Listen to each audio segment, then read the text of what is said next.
তৃণমূল মানুষের কাছে পরিষ্কার, তৃণমূল কোনো ব্যাকফুট ট্যাকফুটে না। তৃণমূল ওরা লুকিয়ে চুরিয়ে আমাদের তথ্য ভাণ্ডার সরাতে গেছিল। তৃণমূল নেত্রী ফ্রন্ট ফুটে খেলেছেন, দিনের আলোয় খেলেছেন, জনগণের চোখের সামনে খেলেছেন।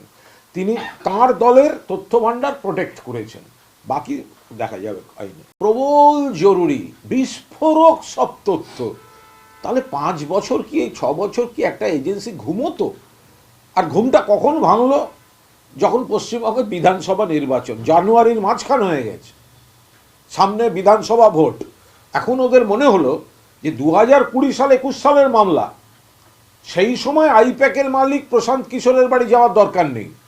এখন প্রতীক জৈন যেহেতু তৃণমূল কংগ্রেসের প্রচারের রণকৌশল এবং পরিকাঠামো, তারা আমাদের উপদেষ্টা, আমাদের সহায়ক, ফলে ওইখানে যদি একটু তল্লাশি করা হয় ইডিকে পাঠিয়ে, বিজেপি ভাবলো যে তাহলে তৃণমূলের সমস্ত রাজ্যব্যাপী তথ্যগুলো তুলে আনা যাবে।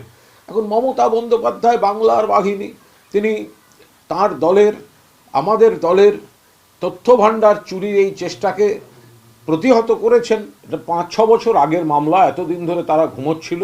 এখন যেহেতু ওই সংস্থা এবার আসন্ন নির্বাচনে আমাদের প্রচারে সহায়ক এবং উপদেষ্টা, তাদের কাছে আমাদের যে প্রচারের তথ্য ভাণ্ডার ছিল, ঘুরপথে বিজেপি দখল করার জন্য এগুলি করেছে। এবার আমাদের যেই মূল অভিযোগ, সেই অভিযোগ অটুট রয়েছে। এবার সেই অভিযোগের চাপে পড়ে গিয়ে এখন ইডুকে বলতে হচ্ছে যে আমরা কিছু সিজ করিনি ইত্যাদি ইত্যাদি। ফলে এই মুহূর্তে এটা নিয়ে রাজনৈতিক কোনো মন্তব্য নয়। আমাদের গর্বের একজন ঘরের মেয়ে, তাকে বলেছিল বীরভা হাঁসদা, দেবনাথ হাঁসদা এরা আমার জুতার নিচে থাকে। তো এর থেকে ধরে নিন, এখন লোক দেখানো, ওই ইডিও যেমন লোক দেখানো ভোটের আগে, ঠিক ভোটের টাইমিংয়ের জন্য বাড়ি বাড়ি কী বলে, ওই এসআইআরের ইলেকশন কমিশনের বাড়ি বাড়ি চক্রান্ত, ইডির হচ্ছে তল্লাশি চক্রান্ত, আর বিজেপি নেতাদের লোক দেখানো নাটক সারা বছর দেখতে পাওয়া যাবে না। রাজনৈতিক মন্তব্য করব না। বিজেপি নেতারা, শুভেন্দুবাবু বা দিলীপ ঘোষ বা বিজেপি নেতারা অত্যন্ত কটু মন্তব্য, অপমানজনক, অসংসদীয়, কুরুচিকর মন্তব্য করে তাদের অভ্যাস। তাদের কথায় যুক্তি থাকে না, বাংলার জনগণের প্রতি কোনো দায়বদ্ধতা, আবেগ থাকে না।